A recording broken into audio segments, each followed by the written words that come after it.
This is the Weekly Set, the official podcast of TVEnthusiast.com. Episode 55, recorded May 5th, 2016.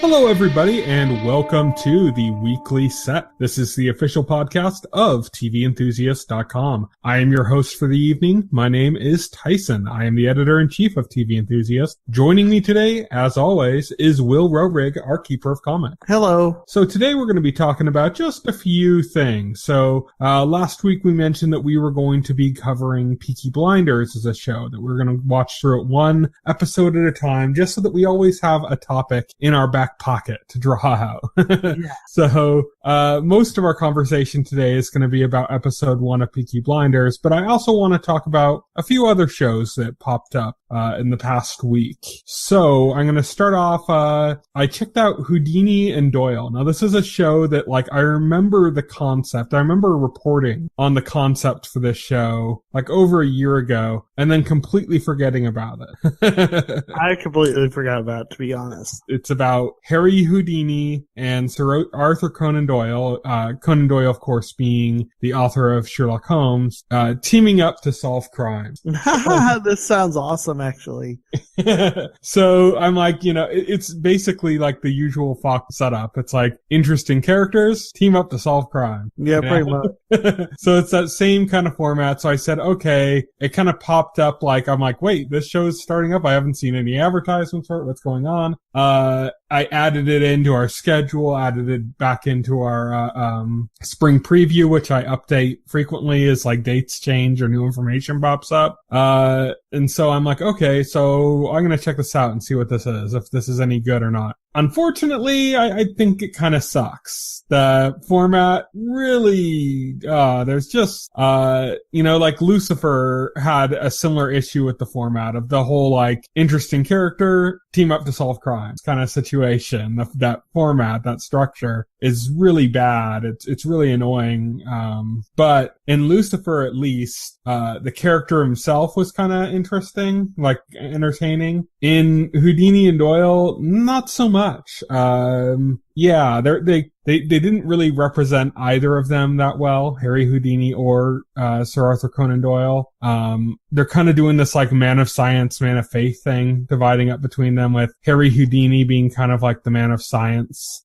He's the one that doesn't believe. He's the Scully of the group. And Sir Arthur Conan Doyle being like this man of faith. He's like the Mulder. He's the one that wants to believe that ghosts are real and stuff like that. Oh, well, that sounds boring. Yeah, exactly. That's the problem. And it's so ham-fisted. And Doyle is so quick to believe in kind of stuff that's just been like thoroughly debunked these days, like cold reading and stuff, that it just makes it like, okay, they're trying to present them like they're people of like equal but opposing viewpoints. And it's like, but they're not really. Like Houdini kind of has a very logical viewpoint, and Doyle's is like this very superstitious, but like old superstitious, where it's like, it's not even modern superstitious. It's like, you know what I mean? It's bad. It just does not work out. The conflict between them does not work out because you're always kind of like, yeah, why is Doyle being such a moron, you know? Yeah. The whole time you're watching it. And that is pretty bad. Yeah, for the author of Sherlock to be basically the moron. Yeah, it's not very good. It could have been an interesting concept if they handled it right, but they over proceduralized it. I'm gonna coin that term. And yeah, it just ruined it. So really do not recommend that series. I didn't even get through the first full episode, and I normally give shows several episodes, and I, as Will can attest, I pretty much watch everything that comes on TV. At least for a while. And it's funny because, like for a procedural show, like with the characters that they got, like that could have been interesting. That could have had an interesting premise. But nope, that's a shame. Yeah, it's really bad. It just kind of, it's like it's like if the whole situation with Fox and basically reusing this format over and over again of like, let's take an interesting character and then let's have them team up with somebody to solve crimes. If you basically call that Fox formula and on all of its kind of annoying things and how often it happened. This season in particular, it was just obnoxious the way that format just crept into everything they did. Yeah. Here is where it's at, like it's most transparent, you know? It's like, this is where it's like, in some of the other shows, it's like, okay, but they obfuscate the formula a little bit behind their own quirks and individuality. No, right. Here it's just straight up, this is a format. And you just feel the format in every second of screen time. There's never a moment where you do not feel that procedural format. And it's a real shame. I really hope that Fox learns their lesson from this year, because I think they kind of got derided a bit for exactly what they've been doing, and I hope that next year they come to the table with stuff that isn't so formatted. Yeah, I hope so. I doubt it, but I hope so. Well, CW is the new Fox now. They're the ones trying all the genre stuff, so we don't need you anymore, Fox. You hear that? Okay, so the other show I wanted to bring up is Person of Interest. So whereas Houdini and Doyle shows like a low point in Fox's lineup, Person of Interest has been, well, pretty much since it debuted, like the high point in CBS's lineup, you know? Yeah, it's like, I can't believe the show's on CBS. Exactly. This is like, wow, this is a really good, this is like Fox at their prime, you know? Yeah, pretty much. So it's, you know, a really good show, and it just kept getting better as the seasons went on, as it started delving more into the ideas of artificial intelligence and stuff. Well, now the series is on its final season, and the season premiere debuted, and it was called BSOD, which any computer user is going to know is Blue Screen of Death. Blue Screen of Death, yes. So this episode, I'm not going to go too much into about what it's about, because I think that I'd have to spoil stuff from the last couple seasons, and I really think that pretty much everybody should be watching Person of Interest. It's just such a good show, and so I don't want to spoil anything on that. The one thing I want to mention, though, is that routinely the show has made amazing use of music, and by that I don't mean the score. I mean like they'll take like a song, they'll grab some like a great song from like the 90s or from the early 2000s or something, and just place it into a scene so perfectly that it's kind of stunning. You know, it's like so well executed, and it pulls out the right emotions or everything. Well, they did it again, perhaps the best they've ever done in this regards. They took a song called No Wow by The Kills. It's a song I had never even heard before, so it's not like I'm a fan of this band or something and was like, wow, they're using that cool song. It's never heard of this song before. Fits so perfectly into this like tense scene. Oh, it's just masterful. Whoever is in charge of that at this show, whoever is in charge of picking out the music they use and, you know, setting up where it's going to cut into the scenes, just, you know, deserves a raise. Nice. This is just masterful. This is like one of those moments like Where's My Mind at the end of Fight Club, you know, where like you get this song, it clues in, it fits so perfectly that all of a sudden, even if the song was popular or wasn't popular, all of a sudden everybody's like looking up this song, you know, they're like, what was that song? And sometimes it's just because, wow, they discovered this great song through it. Sometimes it's just because it fits so perfectly with the movie or show that you can't get it out of your head because it's so tied to your memories of the actual movie or the show, you know, at that point. Right. This is like, it's one of those moments. So I just kind of wanted to take a moment to set aside to like kind of commend Person of Interest for that, because it was pretty amazing. Nice. So yeah, I'm looking forward to the rest of that. So it's like kind of a contrast, or, you know, Conan and Doyle was like not very good. Houdini and Doyle. Wow, yeah, you're right. I was thinking Sir Arthur Conan Doyle, and it just came out Conan Doyle. I was like, wow. But that would be a much better show if it was Conan O'Brien and Sir Arthur Conan Doyle. Yeah. Like Doyle's like seriously trying to solve the crimes, and Conan's just like cracking jokes and acting like a weirdo. That would be like a much better show. Yeah, I'd watch the crap out of that show. But and then like the contrast is like Person of Interest. By contrast is so amazing. Like this week, like, and it's like, wow. Yeah. So it's just such a shame for Houdini and Doyle, such a triumph for Person of Interest. So far this is a podcast of extremes. But we're going to get into the real meat of the podcast right now. We were just kind of briefly touching on those subjects. And of course, the real meat of this podcast is Peaky Blinders. So first off, before we actually talk about the show, I just want to say fortuitous timing again for us. So this podcast, and just, even before it was a podcast, when it was just like a round table discussion back in the days, has had this weird, like, fortuitous connection to things. So, I remember we decided we're going to do this thing called Show Club, and we're going to talk about a specific show. And, as we're going to talk about it, we're going to go through it all together. We're going to go through all the episodes, a bunch of episodes in a week, talk about the end of the week, get this discussion rolling. What happened immediately after we started that Twin Peaks Show Club? Well, there was some Twin Peaks news, like they announced Twin Peaks was coming back. After 25 years. After 25, what were the odds? Like, we decided we're going to do the Show Club and talk about Twin Peaks, a show that ended 25 years ago. Like, there was no sign of it ever coming back. And, it was just this nostalgic show. We announced our intentions to do it, and we started it, and then all of a sudden it was announced it's coming back. It's like, real. What are the odds? I tell you, like, the entire industry is listening to our show. Yep, they get all their ideas from us. Like David Lynch said, like, these guys are remembering my show. I need to bring it back.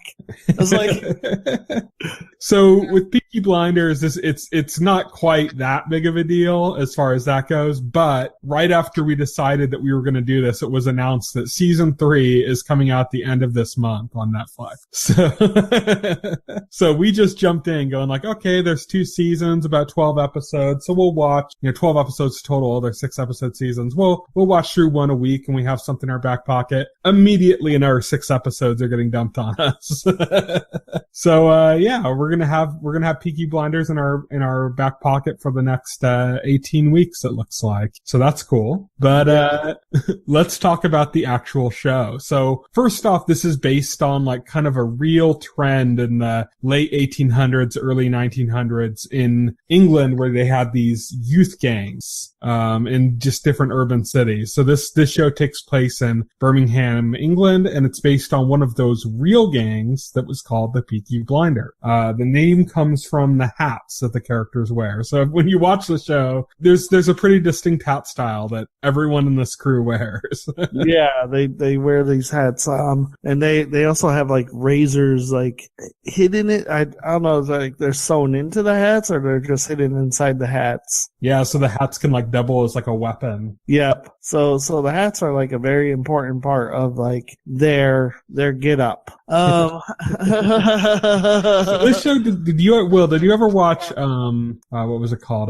Boardwalk Empire? No. So there's a lot of striking similarities between Boardwalk Empire and this show. Mainly that it takes place after World War I and involved certain people on both shows were soldiers returning from World War I and having to deal with that and getting involved in organized crime. This is a British Boardwalk Empire. In some ways, yeah. But when I watched like the first scene, I kept going like, this is like a British version of a Western. That's what I was thinking too. I was like, this is a Western. Like he's on the horse, right? And he's riding into town, and like everybody's like fearful of him. They're hiding. And I'm like, that is very, very Western, inspired scene, Mm-hmm. But it's like the British Western, so it's in like a country that's already developed. Yeah. So you have these like big buildings instead of like wooden shacks in the middle of a desert. Yeah, in the middle of a desert. Yeah, you have those big buildings, it's industrialized. You see tons of industrialization everywhere because this is Britain. This isn't like North Dakota. Yeah. This is Britain during the like industrial revolution as an already developed country, versus like the old West at the time, which was just a big frontier. Right, exactly. But you see the same kind of like things like, oh, there's big trains and horses and, it's like rough figures around and you have like the saloon or the bar, Yep, you have the saloon or the bar. So you have like all the trappings are there. Mm-hmm. What's interesting about this first scene is he gets like this Chinese girl to like sort of, cast a spell on his horse. I want to interrupt you real quick just to say that it was really funny that one of the first lines of dialogue was in Chinese and was subtitled as, "Do your tits still have milk?" Oh yeah. Do your tits still have milk? I don't know. But go on, Will. Sorry to interrupt you. So we get this like incredible scene, like this Chinese girl blowing red dust into the face of this horse, and that's kind of like your introduction to like this show. And it's kind of odd when it happens because it's like, I didn't expect that, but like there's a logic, like his logic is, he's using superstition to rig like the horse racing, like he explains to the other guy later that the reason that happens is because, he wants people to, he's gonna like have that happen and then have the horse win, and people are gonna think like, and then get people thinking, like when that happens, that means the horse is going to win, so that he's going to have like as many people bet on the horse as possible eventually, and then have the horse lose so that they take in like this huge haul of money from the bets. Yeah. Which is actually pretty ingenious, actually. Because you're not just going to get more bets, you're going to get bigger bets. Because the more people start to believe in the superstition, the more they go from like, oh, I'm going to place $10 on this here to like, I'm going to take all of my life saving. Yeah, I'm going to take all of my life. Because I'm going to be rich. I'm going to be rich. It's a sure thing. That horse got red dust blown in its face. This is a sure bet. So yeah, that's kind of our first introduction to the show. One other thing I wanted to say about the show and the way it's introduced in this is not just with the scene in particular, but in general. It almost felt like, am I in the wrong season? Like, did I miss the introduction? And that's something I actually kind of liked. I liked that it kind of just dropped. The show kind of, like, Cillian Murphy, the main character, kind of comes into a show like you're already supposed to know who he is. Yeah. It's like everybody's hiding from him. Everybody's fearful of him. And you've never seen this guy before. You've never seen him do or say anything to set that up to like be like, to be understanding of why everybody's just so afraid of this guy. Exactly. But yet, at the same time, it's cool. They didn't like really need to tell. They didn't need to tell you. They didn't need to spoon feed that to you. They just need to take a little time. They just need to take a little time. So basically, they put right off the bat, they put the impression in your head that this is a guy to fear, right? Mm-hmm. They put that in your head like that right off the bat. So now you're interested because now you want to know why. You want to know what. Now you're interested in this guy, and this guy has literally done nothing. He hasn't said a line of dialogue. He's riding a horse. That's like the most uninteresting thing. But now you're like super interested in this guy, and I think that's brilliant, actually. Mm-hmm. Because now you want to know what is it about this guy. It's a great way to start because you're not sure what's going on, and the whole time you're going like, who's that? It's kind of like that. There's the old joke about like, if you get like, a friend that has never watched Game of Thrones and they're like, oh, I'm going to sit in and watch an episode with you somewhere in the middle. And the whole time they're just going to be going, who's that? But that's what you're like on the first episode. but it's like, you're like, who's that? But you're interested instead of like being bored or passive or like, I don't know who this guy is. I'm turning this off. It's like in so many like shows and stuff, they get ruined. Like that could have been ruined so easily by just simply having like a couple of people hiding from him, just sitting there and exchanging like dialogue, like saying, oh, that's so and so. He's a member. That's so and so. He's a member of the Peaky Blinders. He's a ruthless gang member, who we should all be afraid of. This is exposition. It's like, well, what they did was show, not tell. Yeah, exactly. And if they did that, and like so many shows would have done that too, where it just had those characters like blurt out all that stupid dialogue, I think that would have like completely ruined the scene and made me be like, all right, this is kind of dumb. But it was like, but they didn't do that. They showed, not told, and it was much, much more effective for it. It made you much more interested in the show than than if they had just sat there and explained it to you. So let's talk about this character. So Thomas Shelby is the character that we started off talking about. He's part of the Shelby family who seem to be, again, the show just kind of drops us right in the middle, so we don't really know completely what's going on with everything. They seem to be kind of like in charge of this Peaky Blinders gang. Right. His brother seems to be the guy running it. His name is Arthur Shelby Jr., played by Paul Anderson, who was last in The Revenant, I believe. He seems to be kind of like the leader of the gang, but Thomas Shelby, the main character played by Cillian Murphy, he's like the brains behind the front. He's like the real leader, kind of, right. of it. Clearly, he's like the one like making the real moves. And then there's a matriarch who is their aunt, the aunt of these two brothers, named Polly Shelby, who's played by Helen McCrory, who is in Penny Dreadful, or was in Penny Dreadful last season. So these are kind of like the three Shelbys that we've been introduced to so far. There's more of their family, but these are like the three main ones that are tied to this gang that we've seen. So we have this matriarch-like figure. We have the older brother who's like the figurehead leader, and then we have the younger brother who is like the real brains behind the operation. Right. And so from what we've seen, this is the Peaky Blinders. So like, it almost seems like it's a family gang, but there's actually more to it. Like it is actually like a larger gang, apparently. So, but from what we've seen so far, it's almost like a family mafia, with these three figures kind of at the top. We get to meet some other characters. There's, sticking immediately just to kind of the Peaky Blinders business and what's going on with them. There's a old soldier who was at war with Thomas Shelby in World War One, named Danny Whizbang, who's just riddled with PTSD. He is. He's a pretty tragic character too. He's pretty dangerous. He'll kind of like snap at a moment and start freaking out, which is, I mean, it's pretty imagine surviving World War One with the trench warfare. Oh yeah, the trench. World War One was, from all my understanding, was a absolutely brutal war. It was just brutal to have to be fighting in that, more so than even World War II.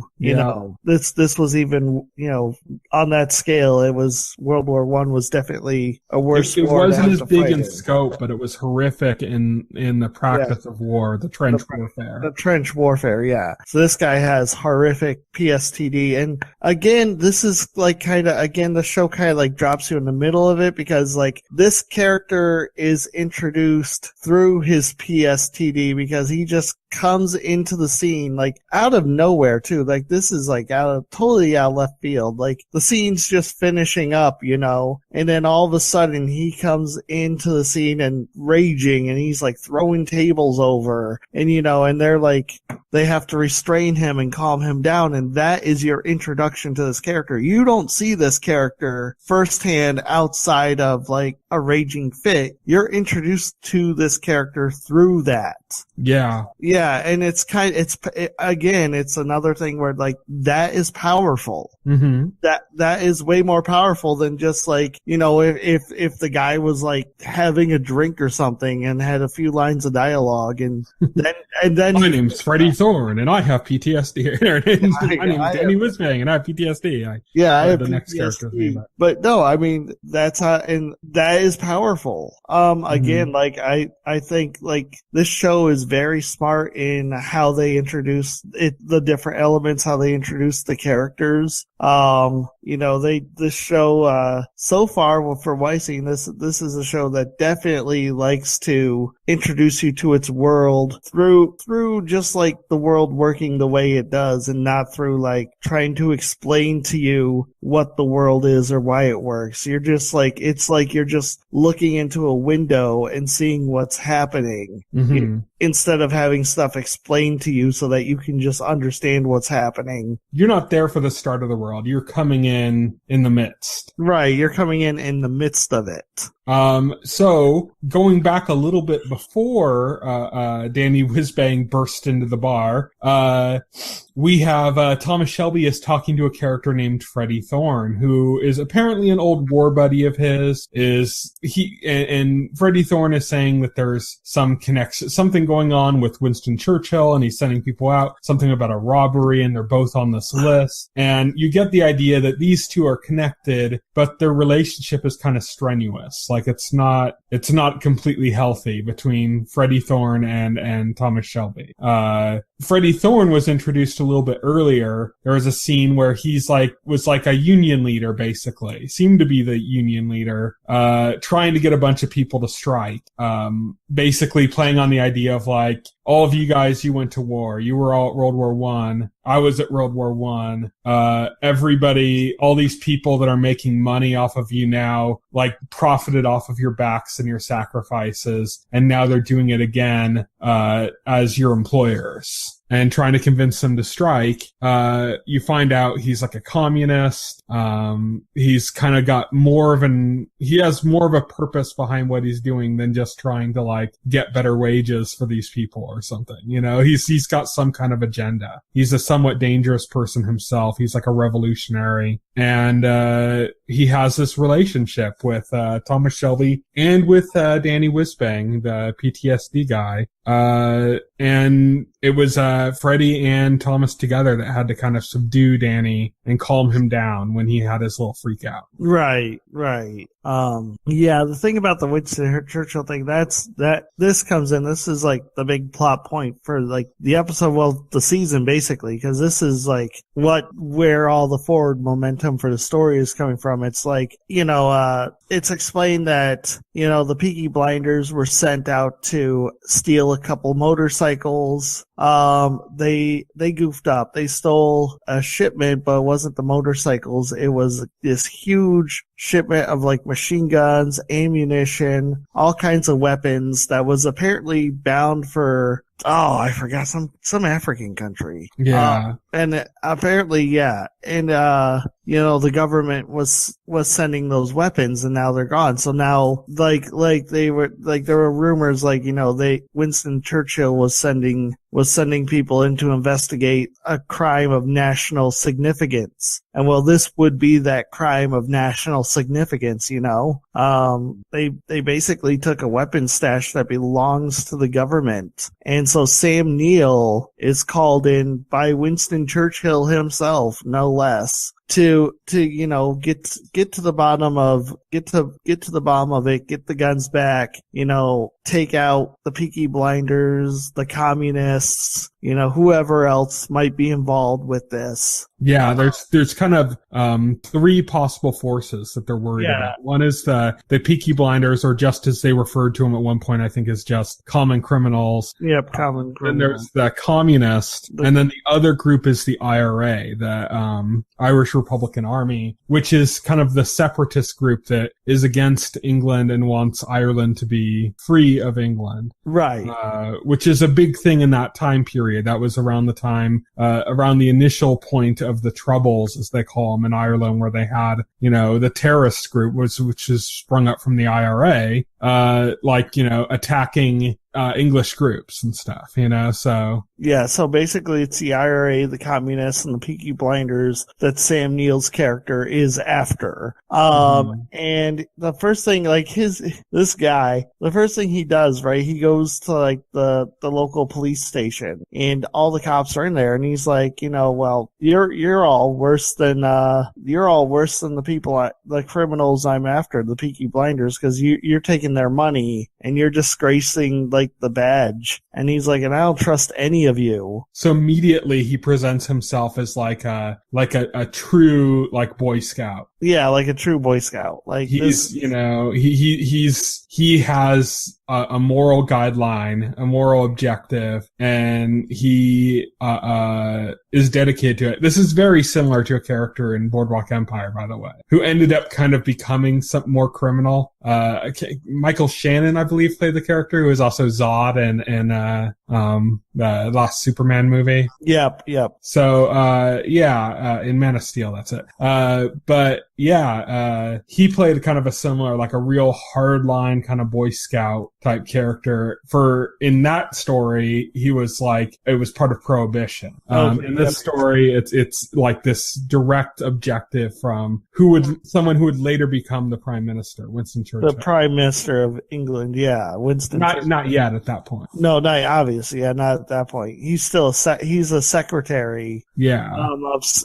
I think he's like a Secretary of State or something at this point. And but he's the guy running this operation, on behalf of the British government. The character's name is Chief Inspector Chester Campbell. As Will said, he's played by Sam Neill, who most of you probably know from Jurassic Park. Yes. So what happened, of course, was that Winston Churchill called him in and said, "Look, you dealt with a T-Rex. Yeah. I think you can handle these damn Peaky Blinders." I think he can handle these. I think he can handle these guys. So what Sam Neill does, what he does is he goes out and he recruits like these young men to be part of his new police force that he's setting up.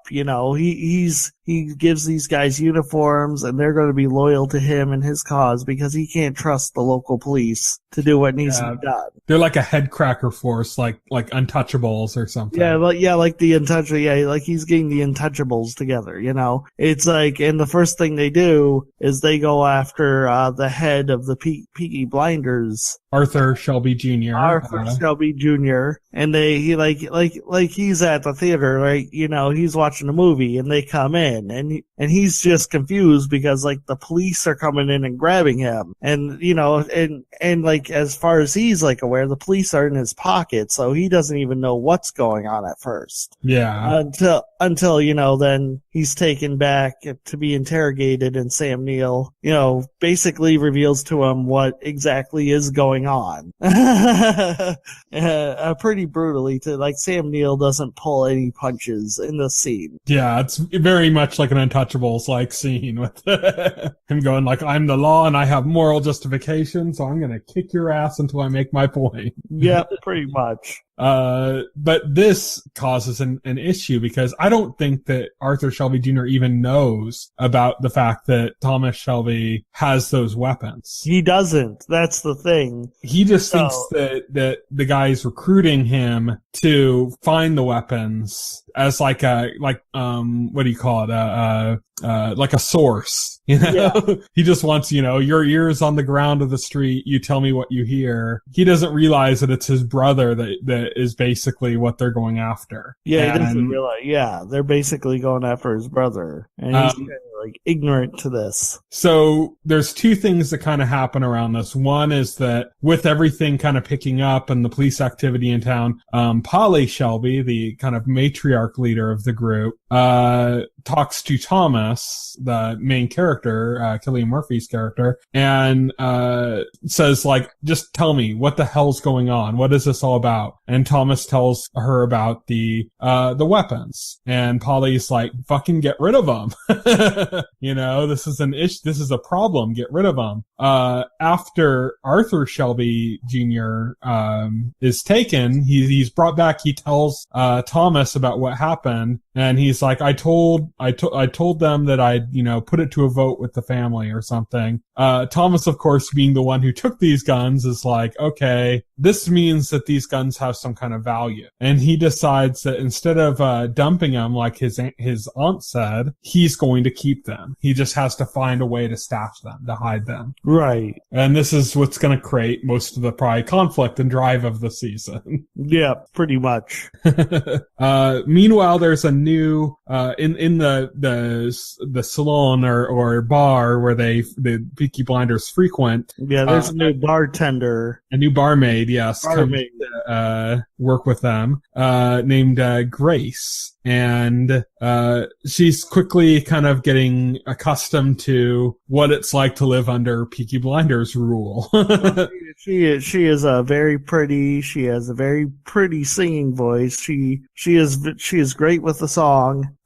She seems to Cillian Murphy, she seems to catch his eye, and he catches hers, it seems. And it looks like there's some possible upcoming romantic tension there. Mm-hmm. Don't know. But then we find out she's actually working for Sam Neill's character.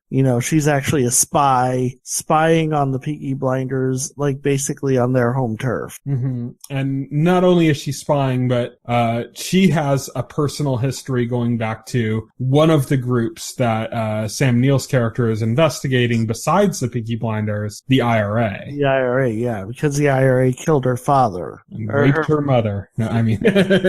Whoa. It's the old saying, Yeah, pretty much. It's the old saying. But literally, yeah, they killed her father.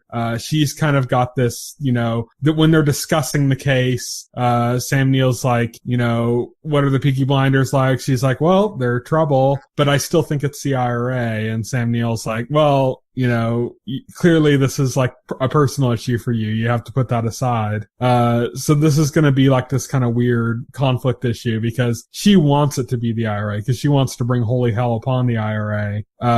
She's getting really close to the Shelbys, who are the real perpetrators of this heist, but doesn't necessarily want them to be the target of it. So there's a lot of room for conflict to brew there. Yep, definitely. Lots of conflict to brew there.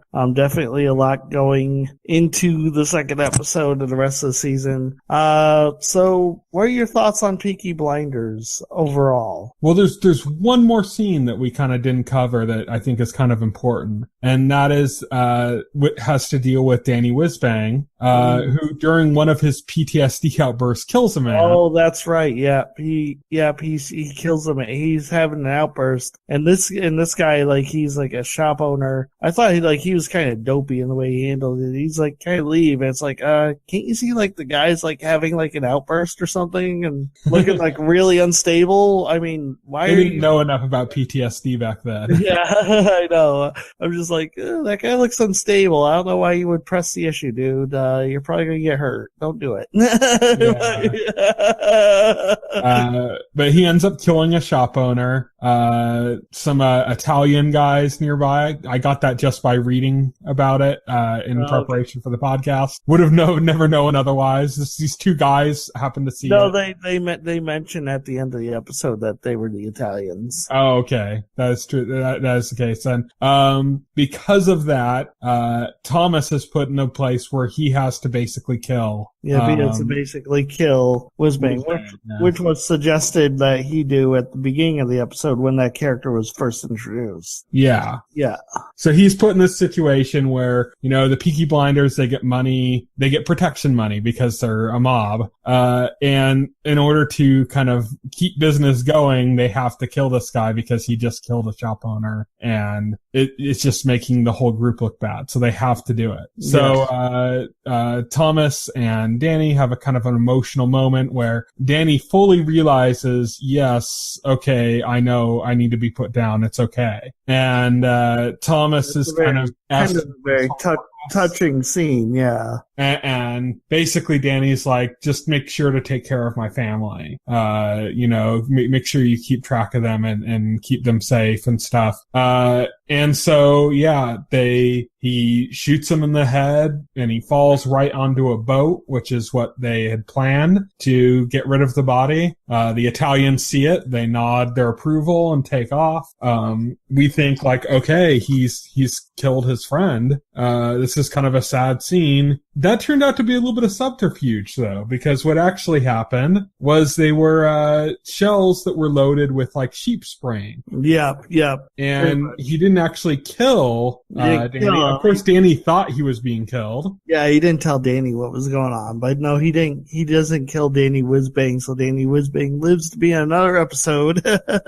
But he's now being taken by boat, and what was a really beautiful shot of him going on that river, and then they went into that tunnel. That was just a gorgeous shot. Oh yeah, this whole like episode was like gorgeously shot. Like yeah, definitely. Like, and that's no exception. But yeah, going through the river in this kind of like tunnel, basically saying the guy in the boat's telling him, you now owe Thomas for saving your life, and he's calling him the favor now. And the favor is that you're going to go to London and handle some business for him. Yeah.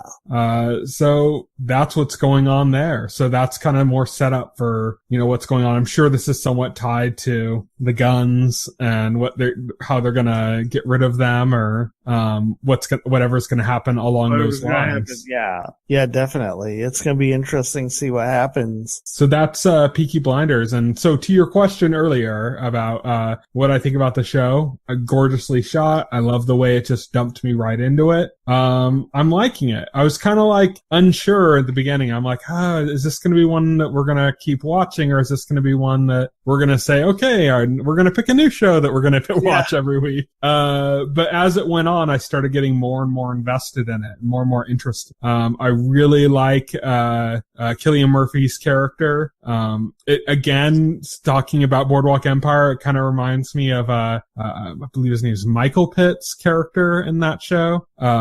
Very similar to that, except a lot more hardened than that character. And that makes him kind of like, whereas in Boardwalk Empire, Michael Pitt's character was like between Michael Pitt and Steve Buscemi. It's like those were like the two kind of leads early on in the series. And Steve Buscemi was like the more wizened, mature character, and then Michael Pitt's character was the one that had seen things, and had gone through this war experience and been kind of involved in that and was kind of clever in his own way. And they kind of balanced each other out. Here, it's almost like Thomas Shelby is like a combination of those two characters. He's like Michael Pitt's character in Boardwalk Empire in that he's been to war and he's had this experience, and he's fairly young, and he's got this kind of like clever and ambitious ideas that kind of come from youth. But at the same time, he seems a lot smarter than everybody around him. And that makes him a lot like Steve Buscemi's character, where he's kind of like the kingpin behind the scenes, moving things around. Yep, definitely. So yeah, I liked it. I'm probably gonna watch more. I'm definitely in for more of this because it was good. Yeah. So that was Peaky Blinders. So if anybody else wants to watch along with us, feel free to. We're just gonna watch one episode a week, and we're gonna keep that in our back pocket. Sometimes we might not talk about an episode. We might hold off and talk about 2 episodes the next week if we have like a bigger topic to address on the podcast. Like we're going to be doing the summer preview for TV. That's going to take up a whole podcast when we do that. Yeah, that's going to happen later this month. So when that happens, we're not going to talk about Peaky Blinders, but the next week we'll talk about, probably the 2 episodes we missed, unless we are busy and have to cut that back to just 1 episode and cut one out. But yeah, if you want to watch along with us, we're watching 1 episode a week. We've only seen the first one so far, and we'll be watching the next episode before next week. So feel free to watch along and send us your thoughts and comments as well, and we can talk about them on the air. Because we're on the radio. We're live broadcast. Yeah, right. On the web. Yeah, so we'll talk about it on the podcast, on the recorded audio. But yeah, so that's pretty much it for this week.